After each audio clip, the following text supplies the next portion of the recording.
Olá, esta é a nossa lição de número 11 do nosso estudo bíblico sobre o livro de Gálatas. E o título da nossa lição de hoje é Seguindo o Espírito. A leitura bíblica se encontra em Gálatas, capítulo 5, versículos 16 a 26. Bom, o autor começa com a seguinte provocação. Ele pergunta como você explicaria o Espírito Santo para uma criança de 10 anos. E ele diz, que hoje em dia é muito popular falar-se de espiritualidade. E muitas vezes, porém, a palavra é usada de forma vaga e confusa, sem nenhuma menção ao Espírito de Deus. E se você tivesse que explicar para uma criança de 10 anos o que é o Espírito Santo, ou o que é espiritualidade, como você faria? Bom, é uma pergunta bastante difícil e eu confesso que pensei bastante sobre ela. E a intenção do autor aqui é saber, para você verificar se você consegue explicar de forma simples o que seria o Espírito Santo. Se você consegue entender essa ideia e sintetizar ela em poucas palavras ou utilizando uma linguagem que uma criança de 10 anos possa entender. Então, você poderia dizer que o Espírito Santo é um pombo ou um estado. Aqui é o mapa do estado do Espírito Santo. Uma pessoa, um espírito.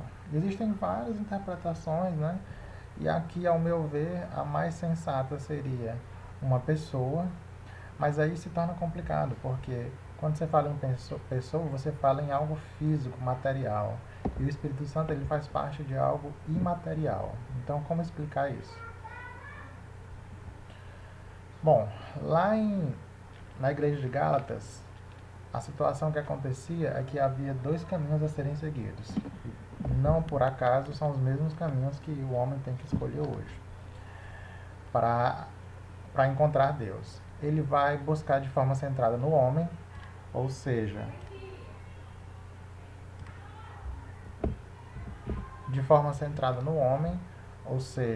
ele vai buscar convocar pessoas para fazer certas coisas a fim de obter salvação divina. E segundo o autor, essa forma é um exercício inútil. A verdadeira forma e a melhor maneira de aceitar Deus, de encontrar Deus, de buscar Deus, é por causa do que Jesus já fez pelos pecadores. Ou seja, todo sacrifício para que o homem chegue a Deus já foi feito por Jesus. E os que adotam esse evangelho recebem o Espírito de Deus para capacitá-los a viver um novo tipo de vida. O Espírito de Deus, no caso, o Espírito Santo. Na lição anterior nós vimos, fazendo aqui um breve resumo, olhando um pouquinho para trás, nós vimos que nos versículos de 5 a 6 do capítulo 5, o autor, o Paulo, ele clamou pela essência da liberdade cristã obtida pela graça de Cristo diante da escravidão da lei mosaica.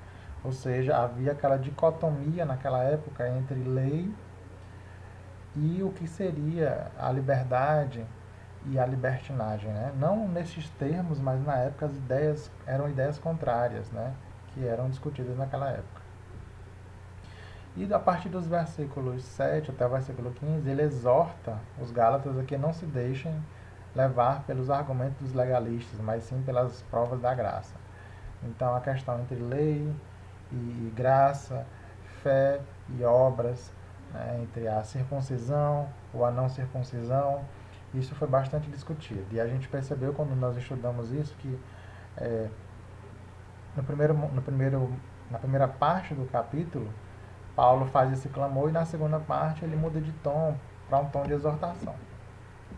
Olhando agora um pouco para frente, nós trataremos a partir do versículo 16, também dividido em duas partes, dos versículos 16 ao 21, onde Paulo explica que em vez de viverem sobre o império da lei, ou seja, em vez de viver dominado pela lei, que vivam sobre o império do Espírito, a fim de evitarem as obras do pecado.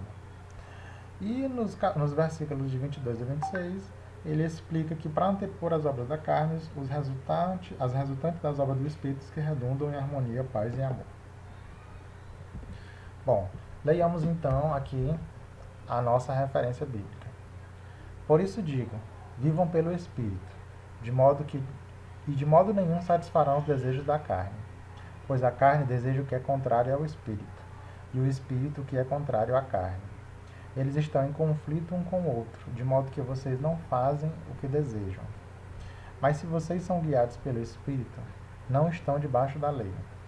Ora, as obras da carne são manifestas: imoralidade sexual, impureza e libertinagem, idolatria e feitiçaria, ódio, discórdia, ciúmes, ira, egoísmo, dissensões, facções, inveja, embriaguez, orgias e coisas semelhantes.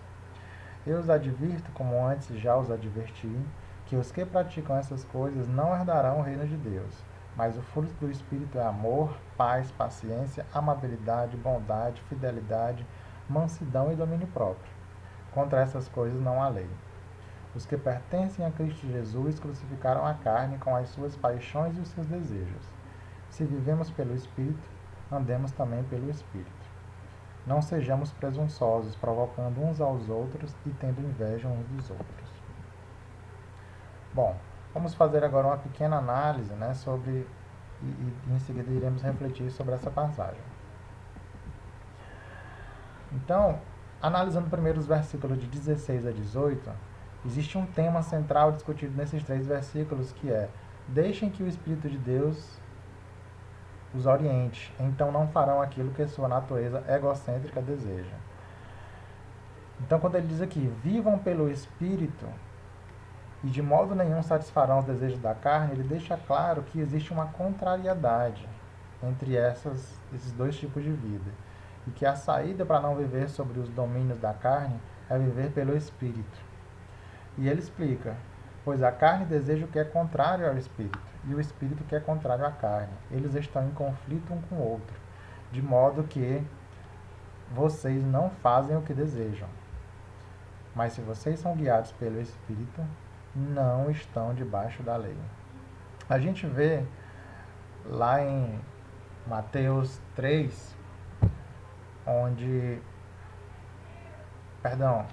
em João 3, onde Jesus conversa com Nicodemos e ele fala que o que é nascido do Espírito é Espírito, e o que é nascido da carne é carne.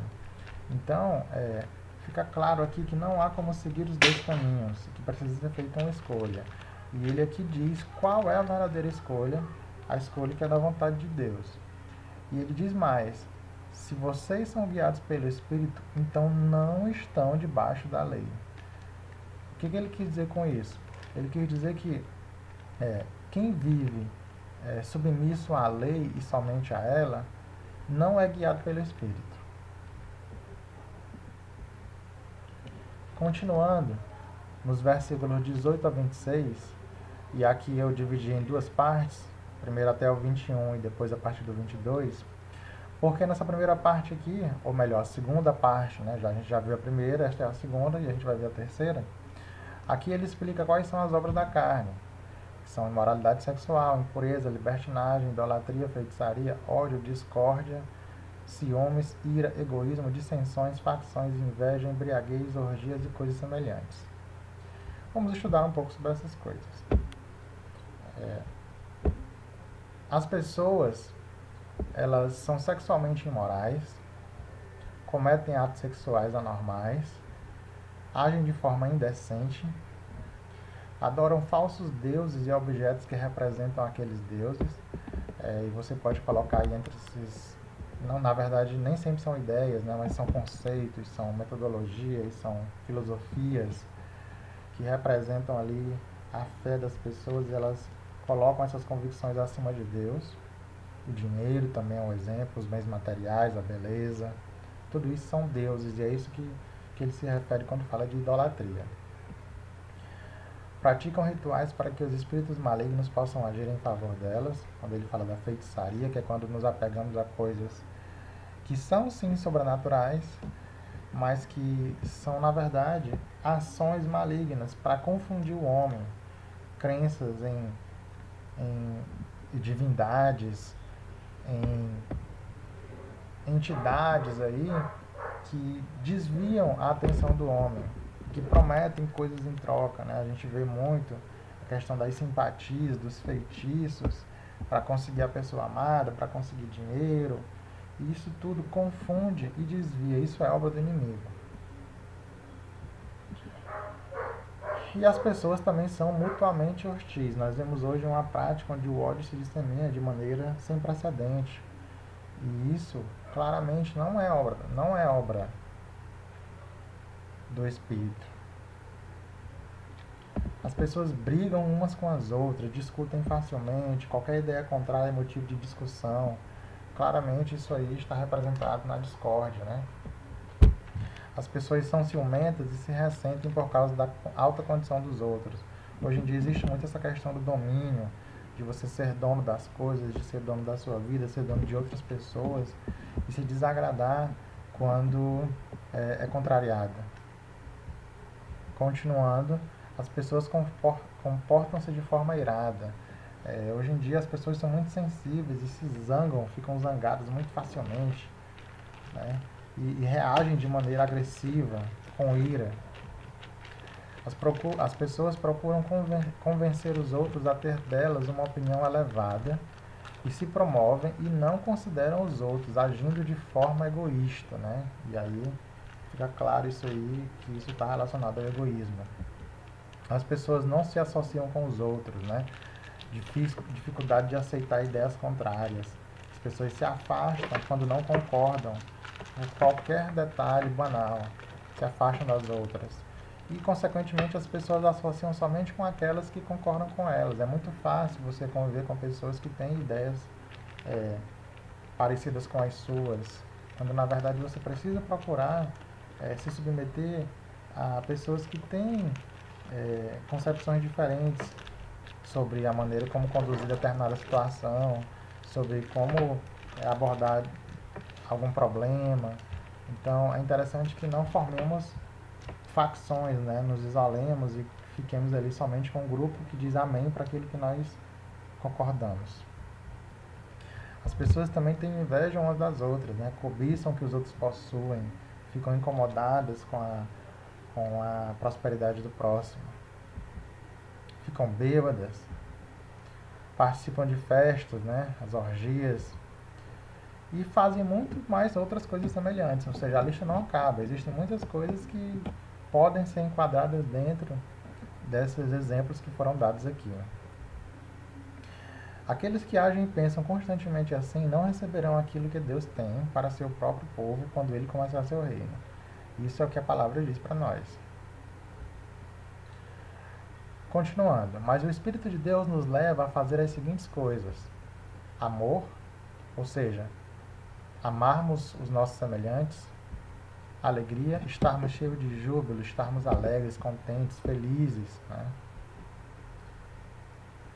Paz, ou seja, sermos pacíficos, pessoas tranquilas, pessoas que têm sossego ao dormir à noite, colocam a cabeça no travesseiro com a consciência tranquila, com paz.